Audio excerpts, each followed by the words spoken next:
জেলা বিএনপির চৌকস সদস্য সচিব জনাব আমজাদ হোসেন আমাদের মাঝে উপস্থিত আছেন। আজকের এই মঞ্চের প্রধান আকর্ষণ নাটোর জেলা বিএনপির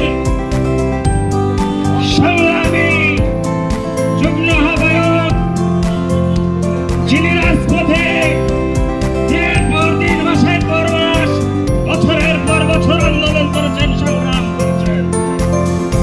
আমাদের মাঝে আরো অনেক নেতৃবৃন্দ উপস্থিত আছেন।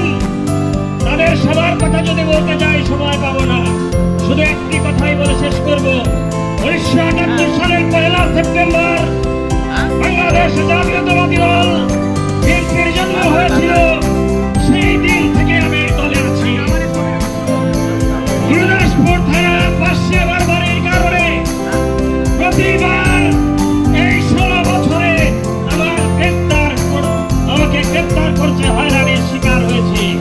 16 বছরে বাবার যতটুকু সম্পত্তি ছিল সেই সম্পত্তি বিক্রি করে রাজনীতি করেছি। কোনো চাঁদাবাজি করিনি, কোনো দখলদারি করিনি। উচ্চারণ করে বলছি, কোনো চাঁদাবাজ, কোনো দখলদারের বাংলাদেশ জাতীয়তাবাদী দলে তাদের স্থান হবে না, হবে না, হবে না। প্রিয় সহযোদ্ধা, প্রিয় সহকর্মী, আমরা চাই একটা শিক্ষিত সুন্দর একটা পরিবার নিয়ে, আপামর জনসাধারণ নিয়ে